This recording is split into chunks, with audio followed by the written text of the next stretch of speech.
Hola y bienvenidos a otro video de Mate Fácil. En este video vamos a resolver la ecuación diferencial parcial de segundo orden, que es la ecuación de onda, la cual tiene estas condiciones de acá. Tenemos estas dos condiciones de aquí, que son las condiciones de frontera, las cuales nos dicen cómo se comporta la cuerda en sus extremos. Nos dice que en el extremo que se encuentra en x igual a 0, la posición de la partícula siempre va a ser 0.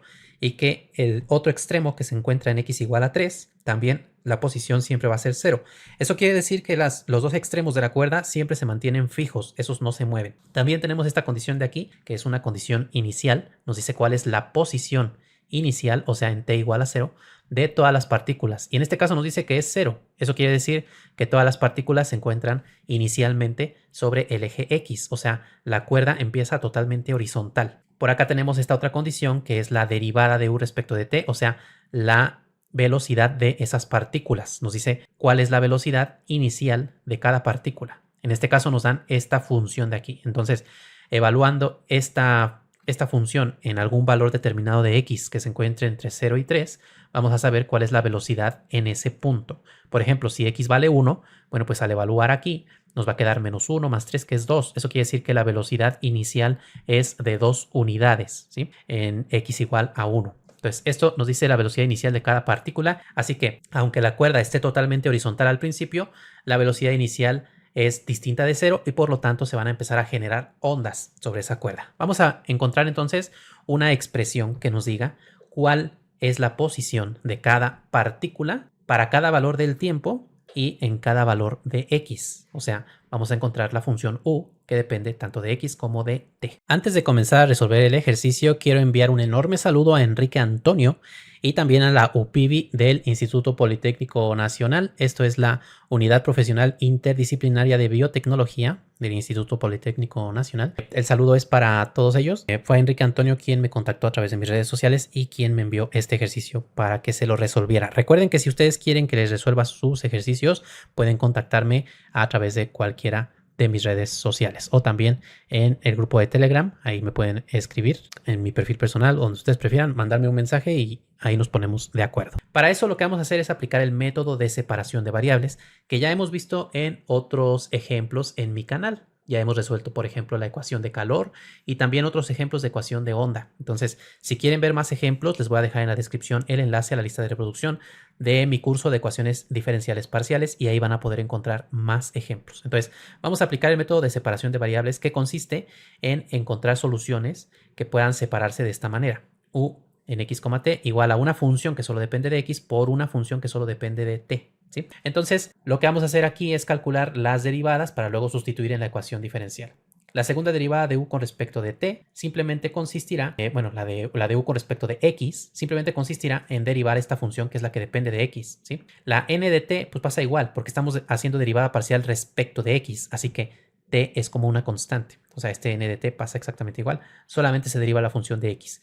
Y aquí podemos indicarlo con comillas, por comodidad. Ya como es una función que solo depende de una variable, se sobreentiende que estas derivadas son respecto de su única variable, o sea, respecto de x. Y luego tenemos la segunda derivada de u respecto de t, así que ahora la m de x es constante, pasa igual, y solamente derivamos la función que depende de t. Sustituimos esto en la ecuación diferencial original y entonces tenemos esto de acá, ¿sí? Ahora, aquí vean que podemos hacer lo siguiente. Este n de t que está aquí multiplicando pasa dividiendo al lado izquierdo y este m de x pasa dividiendo al lado derecho. Entonces tenemos una expresión aquí, una igualdad entre dos funciones. Pero esta es una función que solamente depende del tiempo y esta es una función que solamente depende de x. Y sin embargo, son iguales para cualquier valor del tiempo y para cualquier valor de x. Entonces, para que estas dos funciones sean iguales, la única posibilidad es que ambas funciones sean constantes. Porque si alguna de ellas dependiera, por ejemplo, de t, bueno, pues entonces esta de acá también dependería de t, pero estamos diciendo que es una función de una sola variable, solo depende de x, no puede depender de t. Por eso es que la única opción posible aquí es que ambas sean funciones constantes. A esa constante se le representa generalmente con la letra lambda. Ahora lo que vamos a hacer aquí entonces es, bueno, pues primero ver cómo nuestras condiciones de frontera aplican ahora en esta separación de variables, ¿sí? Si u en x, t es igual a m de x por n de t, aplicamos esto a estas condiciones de frontera y entonces obtenemos lo siguiente, que u en 0, t pues va a ser m de 0 por n de t y acá vamos a tener que va a ser m de 3 por n de t. Y ambas condiciones son 0, entonces las igualamos aquí a 0. Y entonces vean que tenemos un producto igual a 0 en cada caso, pero n de t es una función que depende de t, ¿sí? Entonces, Cuando nosotros tenemos un producto igual a 0, eso significa que o bien el primer factor es 0 o el segundo factor es 0. Si este segundo factor n de t fuera 0, bueno, pues tendríamos u igual a 0, o sea, la función constante es 0, pero esa función no puede cumplir esta condición inicial, porque esta es una función distinta de 0. Entonces, n de t no puede ser 0, por lo tanto, m de 0 vale 0 y m de 3 vale 0. ¿Sí? En este caso en particular, también tenemos esta otra condición que vale 0. Entonces también vamos a aplicarle aquí la separación de variables y entonces tenemos que u en x, 0 es igual a m de x por n de 0 y por la misma razón que vimos antes, pues m de x no puede ser 0 porque en este caso tendríamos la función u igual a 0 que no cumple esta condición. Entonces n de 0 debe ser 0. Eso ocurre en este caso particular, en el cual tenemos esta condición igual a 0. Podemos tener otros problemas en los cuales la posición inicial no sea 0, sino que también sea por aquí alguna función, y en este caso pues no podremos aplicar por aquí una tercera condición, solamente nos vamos a quedar con estas dos, ¿sí? Pero en este caso, bueno, pues sí tenemos tres condiciones que son 0. Bueno, y esta de acá, esta cuarta, pues a esta no le vamos a aplicar de momento todavía esta parte de aquí, porque pues no es 0, no podemos seguir este mismo razonamiento de aquí, ¿sí? Ahora, tenemos entonces dos ecuaciones diferenciales ordinarias, observen, es esta ecuación igual a lambda y esta ecuación igual a lambda con estas tres condiciones de aquí. Y para resolver estas ecuaciones diferenciales vamos a considerar diversos casos para lambda. En este caso, tres casos para lambda que son lambda igual a 0, lambda positivo y lambda negativo. Son los tres casos que puede tener lambda para resolver esta ecuación diferencial. Bueno, pues vamos a empezar con el caso 1, que por cierto, esta parte de aquí de los casos, bueno, pues es algo que yo hago en cada video para que se entienda todo perfectamente, pero si ustedes ya vieron mis ejemplos anteriores, bueno, pues esta parte ya se la pueden saltar. Ya sabemos que tanto el caso 1 como el caso 2 nos van a llevar a soluciones triviales y que solamente el caso 3 es el que nos va a llevar a las soluciones que nos interesan. Una vez que nosotros ya sabemos que este tipo de problemas nos llevan a ese tipo de valores de lambda, solamente valores de lambda negativos para estos casos específicos, podemos ya omitirlos, no hace falta que lo hagamos en cada nuevo ejercicio que resolvemos. Pero bueno, yo lo voy a hacer aquí de todas maneras para que quede todo bien explicado, pero si ustedes ya lo vieron en otros videos, pueden adelantar el video hasta que lleguen al caso 3, ¿sí? Bueno, pues vamos a empezar entonces con el caso 1, que es lambda igual a 0, y entonces en ese caso, al sustituir aquí, tenemos esto de acá, que son dos ecuaciones diferenciales, una para n, otra para m. Conviene empezar resolviendo la de m, porque es para la cual tenemos dos condiciones iniciales que surgieron de las condiciones de frontera, y entonces vamos a poder resolver completamente esa ecuación diferencial. Entonces, vamos a resolver esta ecuación. El m de x que está aquí dividiendo pasa al otro lado multiplicando, y nos va a quedar entonces 0 por m de x, que pues simplemente es 0. Y esta ecuación diferencial de segundo orden se resuelve directamente integrando. Al integrar una vez, bueno, pues la integral de 0 es una constante. Y luego volvemos a integrar. Y la integral de una constante es la constante por x más otra constante, porque estamos haciendo aquí integrales indefinidas. Y entonces ahora podemos aquí evaluar en las condiciones que obtuvimos antes. M de 0 vale 0 y M de 3 vale 0. Entonces al evaluar en el 0 tenemos C1 por 0 más C2. Esto se elimina y queda simplemente C2 igual a 0. Y al evaluar en la otra condición, M de 3 va a ser C1 por 3 más C2, pero C2 ya sabemos que vale 0, entonces no hace falta ponerlo. Simplemente queda C1 por 3 igual a 0.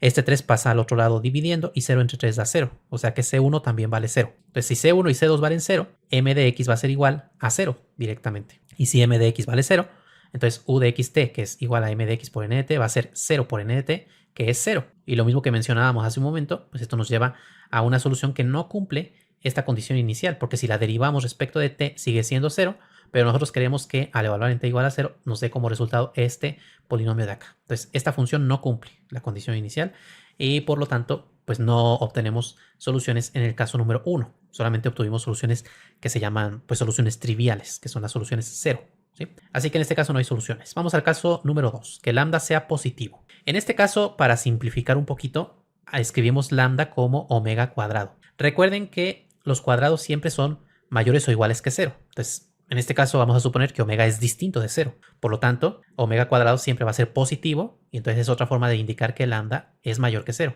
¿Sí? Esto lo hacemos por la comodidad de que al resolver la ecuación diferencial que nos va a resultar, que es una ecuación de coeficientes constantes, no vamos a tener que escribir el símbolo de raíz cuadrada. Nada más es para ahorrarnos esa parte de tener que escribir raíces cuadradas. Pero bueno, si quieren, esta parte de aquí igual la pueden hacer directamente con lambda, solo que al final les van a quedar por ahí unas raíces cuadradas. Entonces, vamos a resolver esta ecuación. Aquí sustituimos en lugar de lambda el omega cuadrado. resolvemos esta parte. El m de x pasa multiplicando, tenemos esto de acá, luego esto lo pasamos restando al lado izquierdo.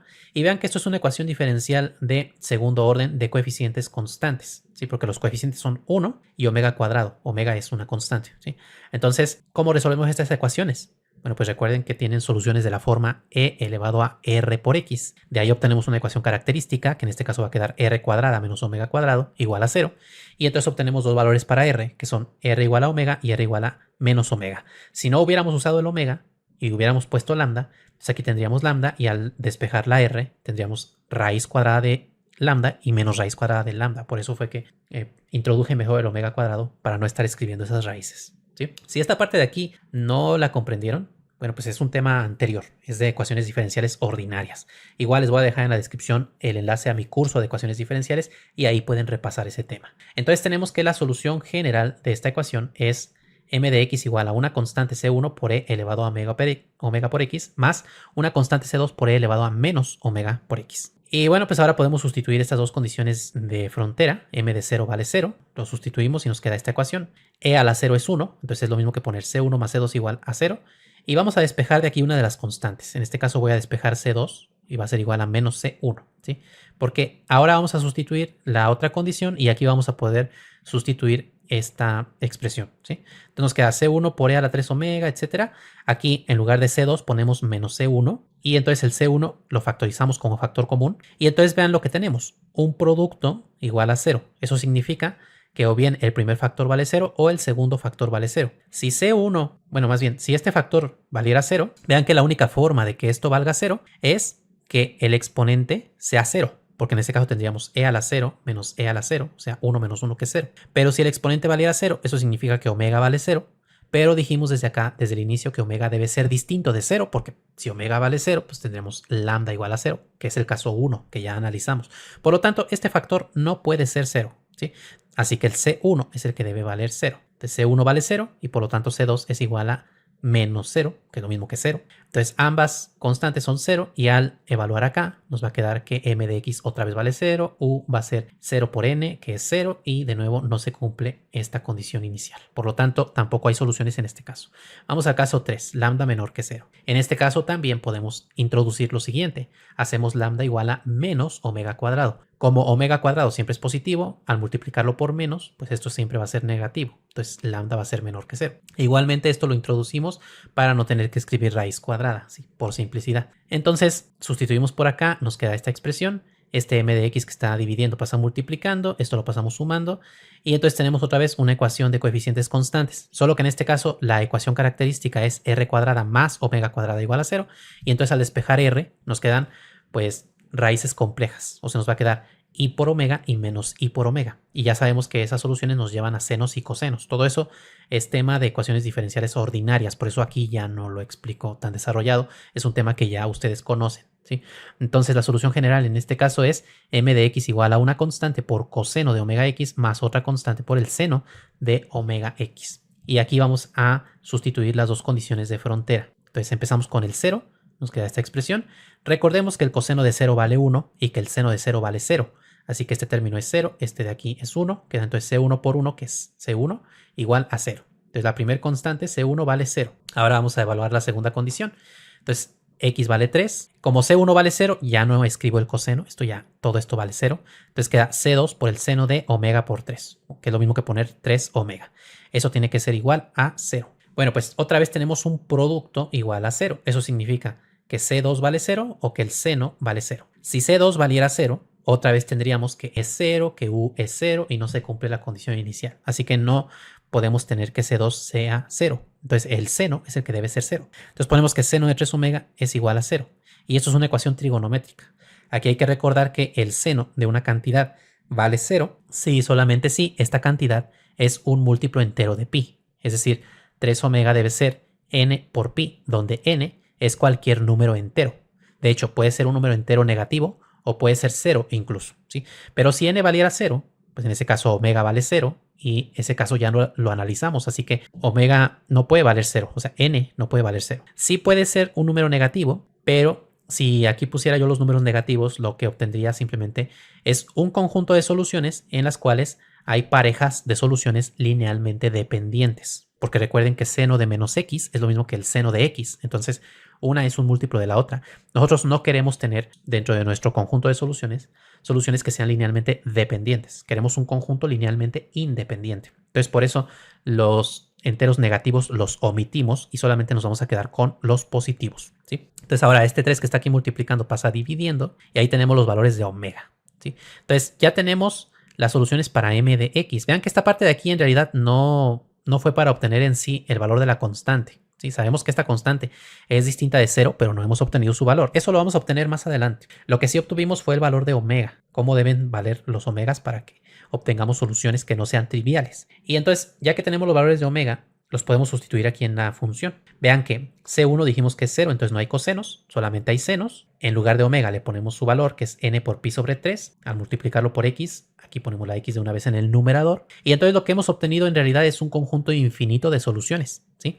Una para cada valor de n. Cuando n vale 1 es una solución, cuando n vale 2 es otra, cuando n vale 3 es otra. Entonces son un conjunto infinito de soluciones. Por esa razón es que aquí le ponemos m con subíndice n, para indicar que pues son muchas soluciones, una para cada valor de n. O sea, hay una solución m1, m2, m3, m4, etcétera, una para cada entero positivo, ¿sí? Y vean que aquí no puse las constantes estas de aquí, C2, porque en realidad también hay infinitas constantes, ¿sí? Y esas constantes vamos a determinar su valor en un momento más. Precisamente lo que vamos a hacer es encontrar cuánto deben valer esas constantes para que se cumpla la otra condición inicial, la que es el polinomio, que todavía no hemos considerado aquí. De momento entonces ya tenemos cómo son las funciones m. Vamos a obtener las otras funciones, las n, esta otra ecuación diferencial, ¿sí? Entonces, igualamos esta n b' entre n igual a menos omega cuadrado. Entonces, este n de t pasa multiplicando, esto pasa sumando, y vean que en realidad es la misma ecuación diferencial que obtuvimos para m. Entonces, la solución es la misma. Es una constante por coseno más otra constante por el seno. Aquí le puse C3 y C4 para no usar las mismas constantes que ya utilizamos para el caso de la m. Entonces, aquí ahora sustituimos las condiciones que tengamos para la n. Recordemos que solamente obtuvimos una condición, que fue 0, esta de aquí, n de 0 igual a 0. Entonces la vamos a evaluar. Si no hubiéramos obtenido esta condición porque la posición inicial no hubiera sido 0, pues en este caso no tendríamos más que hacer. Ya esto de aquí es la solución para n y simplemente sustituimos los valores de omega. Pero en este caso sí tenemos esta condición, entonces la vamos a evaluar. N en 0 va a ser, bueno, pues coseno de 0, seno de 0. Coseno de 0 es 1, seno de 0 es 0. Entonces queda C3 por 1, que es C3, igual a 0. O sea que el coseno se nos va a eliminar y solamente nos va a quedar seno, ¿sí? Entonces, las n de t son de la forma una constante por el seno de omega por t. Pero aquí sustituimos el valor de omega, que es el que obtuvimos antes, n por pi sobre 3. Y entonces obtenemos también un conjunto infinito de funciones n. Entonces también les ponemos su subíndice. N, subíndice n de t, va a ser igual al seno de n pi t sobre 3, donde n va desde 1 en adelante. 1, 2, 3, etc. Vean que aquí tampoco puse la constante C4 por la misma razón que en el caso de la M, porque esas constantes las vamos a considerar en un momento más para cumplir la condición que nos falta. Entonces ya tenemos las N y las M. Recordemos que U es el producto de M por N, pero como hay infinitas M's e infinitas N's, bueno, pues va a haber infinitas U's. Entonces vamos a tener un conjunto U sub N que va a ser multiplicar M sub N por N sub N. Entonces U sub N de xt va a ser igual a la m, que es el seno de n pi x sobre 3, por la n, que es el seno de n por pi por t sobre 3, donde n es 1, 2, 3, etc. Todos los números enteros positivos. Entonces tenemos un conjunto infinito de soluciones para u. Todas esas soluciones, vean que cumplen la ecuación diferencial parcial y cumplen las condiciones de frontera y cumplen la condición inicial igual a 0. Todas ellas. Pero nos falta una condición de cumplir, ¿sí? Nos falta cumplir esta condición de aquí, la velocidad inicial, evaluada en 0, ¿sí? O sea, esa velocidad, que debe ser este polinomio, menos x cuadrada más 3x. Entonces, ¿cómo hacemos que estas funciones cumplan esta condición? Vean que individualmente, si nosotros tomamos una sola de estas soluciones, no pueden cumplir esta condición, porque al derivar aquí primero respecto de t, este seno se convierte en coseno, y luego hay que evaluar en t igual a 0, entonces el coseno se convierte en 1, nos van a quedar solamente seno, y un seno no puede ser igual a un polinomio, son funciones diferentes, ¿sí? El seno es una función periódica, el polinomio no. Son funciones muy diferentes. Entonces, un seno no puede ser igual a un polinomio. Así que una sola función tomada individualmente no puede ser igual a este polinomio. Podríamos tomar un conjunto finito de estas soluciones, 2 o 3 o 4 soluciones, y tratar de ver si ese conjunto es igual a un polinomio, pero tampoco lo va a ser. La única forma en la que esto puede cumplirse es si tomamos a la vez todas estas soluciones, todo ese conjunto infinito, y eso lo igualamos a esta función de acá. Y precisamente de ahí va a salir algo que ya vimos anteriormente, que son las series de Fourier. Vamos a hacerlo. Lo que vamos a hacer entonces es considerar la combinación lineal de todas las soluciones, que son infinitas, ¿sí? Una combinación lineal significa tomar cada solución de aquí multiplicada por una constante. O sea, una constante, digamos, A1 por la solución cuando n vale 1. Y luego A2 por la solución cuando n vale 2. Y así para cada una, ¿sí? Hay una infinidad. Tenemos que hacer una suma. A1, U1 más A2, U2 más A3, U3, etcétera. Toda esa suma infinita. Entonces, para escribir esa suma infinita, vamos a utilizar esta notación, la notación sigma, que ya deben conocer.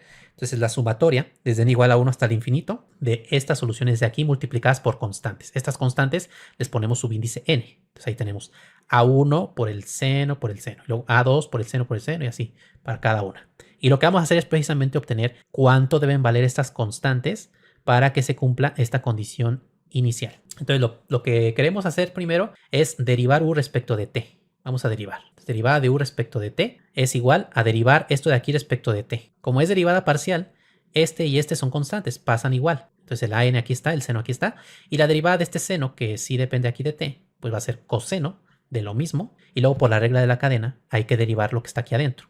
Es la derivada de nπt sobre 3. Bueno, pues es una constante por t. La derivada es la constante, nπ sobre 3. Bueno, pues ahí está. Esta es la derivada parcial de u respecto de t. Ahora hay que evaluar en t igual a 0, es lo que nos dice aquí, que eso es la velocidad inicial. Entonces evaluamos en t igual a 0, simplemente aquí en esta t sustituimos el 0, entonces todo esto se hace 0 y queda coseno de 0, que ya sabemos que vale 1. Entonces ya en lugar de poner coseno de 0, como vale 1, ya no lo ponemos por acá. Y entonces tenemos esta igualdad, ¿sí? Es una serie aquí igual a este polinomio. Aquí ya ustedes podrán identificar que se trata pues de una serie de Fourier en senos. Para no confundirnos tanto con estos coeficientes de aquí, porque aparece este nπ sobre 3 y puede ser un poquito confuso, lo que vamos a hacer es introducir otra variable, vamos a llamarle b sub n, y va a ser igual a nπ sobre 3 por a sub n, nada más para simplificar un poquito de momento.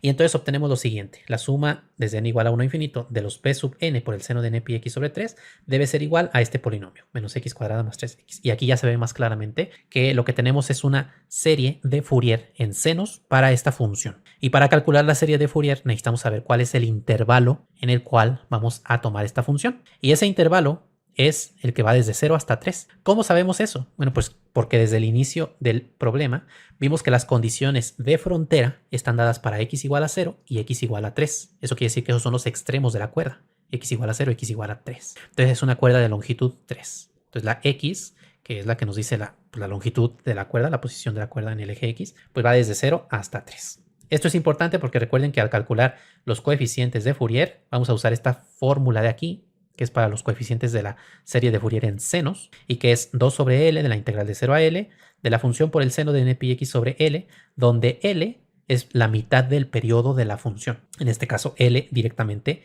vale 3. ¿Sí? Hay otros libros, otros profesores que lo ponen aquí como t sobre 2, o sea, el periodo t mayúscula sobre 2. Pues L es t sobre 2, nada más para que no se confundan, es la mitad del periodo. ¿Sí? Bueno, pues entonces ahí tenemos el valor de L, vale 3, sustituimos en la fórmula y nos queda 2 sobre 3 de la integral de 0 a 3 de la función que es este polinomio por el seno de nπx sobre 3 de x. Y esta es la integral que hay que realizar. ¿Cómo resolvemos esta integral? Bueno, pues por integración por partes, pero tenemos que aplicarla dos veces, porque al integrar por partes una vez, el polinomio se reduce en 1 el grado y queda un polinomio de grado 1, y luego volvemos a aplicar integración por partes y ya se elimina el polinomio y ya podemos integrar la función trigonométrica que nos queda. Entonces podemos hacer integración por partes dos veces o podemos aplicar el método tabular, que es un método que ya hemos visto también en mi canal y en mi curso de Fourier. Entonces, si no han visto mi curso de análisis de Fourier, también es muy recomendable que lo vean para que sepan precisamente de dónde salen estas fórmulas y todo eso. Entonces, lo que voy a hacer aquí yo es aplicar el método tabular o método DI, que consiste en colocar el polinomio en un lado y la función trigonométrica en otro lado. El polinomio lo vamos a derivar y la función trigonométrica la vamos a integrar. Por eso se llama método DI. Derivar, integrar. Este se deriva, este se integra. El polinomio es el que se deriva porque al derivarlo vamos a llegar siempre hasta 0. ¿Sí? Derivamos una vez y nos va a quedar menos 2x más 3. Volvemos a derivar, nos queda menos 2. Volvemos a derivar y ya llegamos al 0. Siempre vamos a terminar en 0 cuando derivamos un polinomio. Y ahora vamos a integrar este seno. Aquí recordemos esta fórmula, la integral del seno es menos el coseno. En este caso tenemos una constante por x. Entonces ya de una vez la agregué aquí también. Seno de una constante por x es igual a menos 1 sobre a del coseno de la constante por x. Esta fórmula sale, recordemos, pues de completar aquí el diferencial o de hacer cambio de variable. Eso es tema de cálculo integral. También les voy a dejar en la descripción de este video el enlace a mi curso de integrales, por si necesitan repasar estas fórmulas. Entonces la integral de este seno es menos 1 sobre a del coseno. Esto de 1 sobre a aplicado aquí quiere decir que la fracción se invierte. O sea, el 3 pasa arriba, el npi pasa abajo. Entonces queda 3 sobre npi con el signo menos por el coseno de esto mismo. Tenemos que volver a integrar. Entonces aquí usamos esta otra fórmula. La integral del coseno de a por x es 1 sobre a del seno de a por x. Aquí no se confundan con los signos porque generalmente me ponen en los comentarios que el signo está mal, que ustedes vieron que la derivada del seno es el coseno y que por qué le puse este signo menos, etcétera. Bueno, una cosa es la derivada, otra cosa es la integral, ¿sí? La integral del seno es menos el coseno, la derivada de seno es coseno, sin signo menos. Entonces una cosa es la derivada, otra la integral. Entonces la integral del coseno es el seno, la derivada de coseno sí es menos seno, si no es para que lo tengan en cuenta. Entonces aquí al integrar este coseno, nos va a quedar seno. Y otra vez va a salir aquí 1 sobre a. O sea, otra vez esta fracción va a salir por aquí invertida. Entonces, este 3 pasa arriba. 3 por 3 nos va a quedar 9. Y este npi pasa abajo. Entonces, n por n queda n cuadrada. Pi por pi queda pi cuadrada. Y la integral de coseno es el seno de nπx sobre 3. Este signo menos se mantiene porque la integral del coseno es el seno. El signo menos no cambia. Aquí vamos a tener que volver a integrar el seno. Y ahora sí, la integral del seno es menos el coseno. Entonces va a salir otro menos, que multiplicado por este menos va a quedar más. Entonces ya queda positivo. Sale otra vez un 3 por 9, 27. Npi se multiplica por esto de acá abajo y queda n al cubo, pi al cubo. Y en lugar de seno ponemos coseno. Ahí está. Ahora vamos a multiplicar en diagonal. Así. Y este primer producto se multiplica por un signo positivo, este por un signo negativo y este por un signo positivo. Todo esto es el método tabular. Aunque ustedes no lo vean o no les parezca en este momento, es mucho más rápido hacerlo así que aplicando integración por partes varias veces. Sobre todo cuando tenemos polinomios de segundo grado, tercer grado y grados mayores, ¿sí? Entonces ahora lo que vamos a hacer es realizar estos productos. Vamos a escribirlos. Aquí está. Este 2/3 lo pasé aquí igual y entre corchetes ponemos todos los productos. O sea, este de aquí por este de acá. Aquí está. Luego este por este es este de aquí. Aquí este menos por este menos quedó este más, ¿sí? Tengan cuidado con los signos. Y luego es este por este, nos queda esto de acá. Aquí de una vez multipliqué 2 por 27, que son 54. Y esto hay que evaluarlo de 0 a 3, porque es una integral definida, ¿sí? Entonces va de 0 a 3. Siempre se evalúa primero en el 3. Entonces, en este primer término de aquí, observen lo que pasa cuando x vale 3. Si x vale 3, nos queda aquí menos 3 al cuadrado, que es menos 9. Y luego más 3 por 3, que es más 9. Entonces, menos 9 más 9 da 0. Entonces, en el 3, esto vale 0. Y en el 0 también va a valer 0 directamente. Queda aquí 0 al cuadrado más 0, pues es 0. Entonces, este término de una vez ya lo podemos tachar. Ya sabemos que al evaluar tanto el 3 como el 0, valen 0. O si se confunden, bueno, pues pueden ustedes por acá escribirlo y hacer todas las operaciones. Pero yo les recomiendo que muchas de estas operaciones las hagan mentalmente y así se van a ahorrar un montón de espacio de tener que estar ahí escribiendo y escribiendo. Entonces, vale 0 en ambos extremos. Ahora, ¿qué pasa con este término de aquí? Aquí vamos a evaluar primero en el 3 y vean qué pasa con el seno. Aquí va a quedar un 3 que se va a eliminar con este 3 de abajo y queda npi, o sea, seno de un múltiplo entero de pi. Y como ya mencionamos hace un momento, eso es 0. El seno de un múltiplo entero de pi es 0. Y en el caso del 0, cuando x vale 0 aquí, queda seno de 0, que también sabemos que vale 0. O sea que este término también se nos va a eliminar, también va a valer 0. Entonces solamente nos queda este de acá, que hay que evaluar en el 3 y en el 0. Entonces al evaluar en el 3, aquí se elimina el 3 con el 3 y queda coseno de npi. Aquí está. Y luego recordemos que se resta la función evaluada en el 0. Entonces al hacer la resta, menos por menos da más. Por eso aquí sale un más, ¿sí? Y en el 0 queda coseno de 0. Ahí está. Ahora recordemos que coseno de 0 vale 1. Ya no hace falta por ahí poner el 1. Por acá está. Bueno, a ver, lo que hice aquí primero fue factorizar esta fracción. La factorizamos porque es un factor común. Aquí está. Y luego ya nos queda menos coseno de npi más coseno de 0. Coseno de 0 vale 1 y coseno de npi vale menos 1 a la n. ¿Sí? Aquí se multiplica 2 por 54, se divide entre 3 y queda 36. Ahí está. Entonces, esto de aquí es el coeficiente. Podemos simplemente ahora invertir el orden de esta resta para poner primero el 1, que es positivo, y luego este que es negativo. Y ahí está. Estos son los coeficientes b sub n. Estos coeficientes que acabamos de obtener hay que sustituirlos en la solución ux, t, que fue toda la combinación lineal infinita que planteamos. Pero en esa combinación lineal infinita tenemos los coeficientes a sub n, no los b sub n. Pero recordemos que habíamos introducido un cambio de variable que fue este de aquí. B sub n es igual a n por pi sobre 3 de a sub n. Entonces de aquí podemos despejar el a sub n, sustituir el b sub n y ya tenemos la expresión, ¿sí? Entonces primero sustituimos el b sub n, luego este 3 que está dividiendo pasa multiplicando, el npi pasa dividiendo, 3 por 36 nos da 108, este npi multiplica aquí abajo y entonces queda n por n cúbica n cuarta, pi por pi cúbica pi cuarta, y ahí tenemos ya los a sub n. Lo sustituimos por aquí y entonces ya tenemos la solución para u. U en x, t es toda esta expresión. Vean que en lugar de a sub n puse toda esta expresión de aquí. Aquí está. Luego multiplicado por el seno de n pi x sobre 3, seno de n pi t sobre 3. Ahí está. Esta de aquí es la solución de la ecuación diferencial parcial. Es la función que nos va a decir cuál es la posición de cada partícula de la cuerda en cada valor de x y en cada instante, en cada valor del tiempo, ¿sí? Está expresado en forma de suma infinita, lo que podemos obtener. ¿Sí? Lo mejor que podemos obtener en este caso aplicando este método. Y en este caso quiero que observen otra cosa. O sea, esto de aquí ya es la solución, lo podemos dejar así, pero hay ciertos libros o ciertos profesores que hacen aquí una simplificación adicional y es importante saber hacerla, porque muchas veces es muy útil, que consiste en quitar todos esos infinitos ceros que se nos van a generar. Observen que aquí cuando n vale 2, nos queda menos 1 al cuadrado, que es 1 positivo, y 1 menos 1 da 0. Cuando n vale 4, también nos va a quedar menos 1 a la cuarta, que también es 1 positivo, y 1 menos 1 da 0. Cuando n vale 6 pasa lo mismo. Entonces, vean que cuando n es un número par, menos 1 a la n es 1 y 1 menos 1 es 0.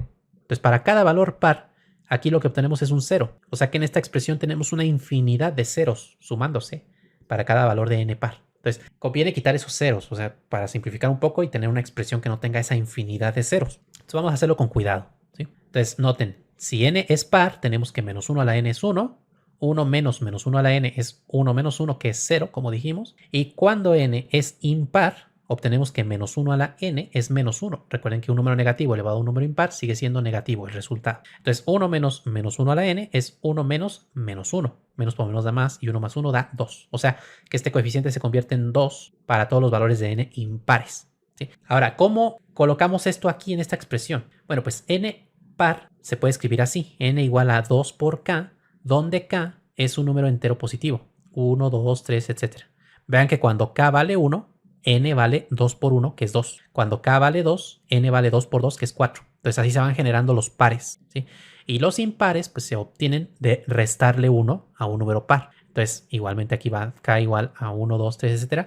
Cuando k vale 1, aquí tenemos 2 menos 1, que es 1. Cuando k vale 2, vamos a tener 4 menos 1, que es 3. Sí, así se van generando. También podríamos escribirlo como n igual a 2k más 1, pero en ese caso k tendría que empezar en el 0 y no en el 1. Nada más tengan cuidado con ese detalle. Bueno, entonces lo que vamos a hacer aquí es cambiar cada n por 2k menos 1. Cada n que aparezca aquí cambia por 2k menos 1. Y entonces el índice de la sumatoria ya no va a ser n, sino que va a ser k. K va a ser desde 1 en adelante hasta el infinito. En lugar de esta n ponemos 2k menos 1. También en lugar de esta n y esta n ponemos 2k menos 1. Y aquí no hace falta cambiar esta n por 2k menos 1, porque ya sabemos que 1 menos 1 a la n es 2. Entonces ya directamente ponemos el 2. Ahora lo que podemos hacer aquí es multiplicar 108 por 2. Eso nos da 216. Y vean lo que yo hice. En lugar de poner la variable k, la volví a cambiar por n. Pero no porque haya hecho esta sustitución otra vez. No. Sino que la variable de la sumatoria es una variable muda. No importa qué variable usemos. O sea, podemos usar k, podemos usar m, podemos usar j, siempre y cuando aquí cada variable la cambiemos. O sea, podría yo aquí poner j y aquí en cada k poner una j. O podría poner r y aquí cada k se convierte en una r, ¿sí? Porque en realidad es una variable muda, ¿sí? Entonces yo, bueno, pues por costumbre utilizo la variable n en las sumatorias. Entonces simplemente en lugar de poner k puse n y ya queda aquí todo con n. Pero igual lo podríamos haber dejado con k y es lo mismo. Ahí está, esta es la solución. Bueno, pues ahora ya finalmente quiero invitarlos a unirse al canal si está en sus posibilidades. Les agradezco mucho a todos los miembros, todas las personas que me han apoyado con su membresía en todo este tiempo. De verdad, muchas gracias. Sus membresías pues, son un gran apoyo y me permiten seguir haciendo este tipo de videos. Los invito a que le den clic al botón unirse. Ahí pueden ver en qué consisten las membresías, los diversos niveles que hay y los beneficios que tienen en cada nivel, ¿sí? Al unirse como miembros del canal, tendrán acceso a una lista de reproducción con cientos de videos exclusivos donde resuelvo muchos ejercicios interesantes. Entonces tendrán acceso a eso y también a los créditos al final de todos los videos. Y ya dependiendo del nivel tendrán otros posibles beneficios. Entonces los invito a que le den clic al botón unirse y pueden ver más información. Antes de terminar, agradezco infinitamente a todos los miembros del canal que con su gran apoyo hacen posible que siga subiendo nuevos videos y más cursos. De esta manera ustedes me ayudan a contrarrestar un poquito los efectos del algoritmo de YouTube, que no siempre beneficia a los canales educativos. De verdad, muchas gracias por todo su apoyo.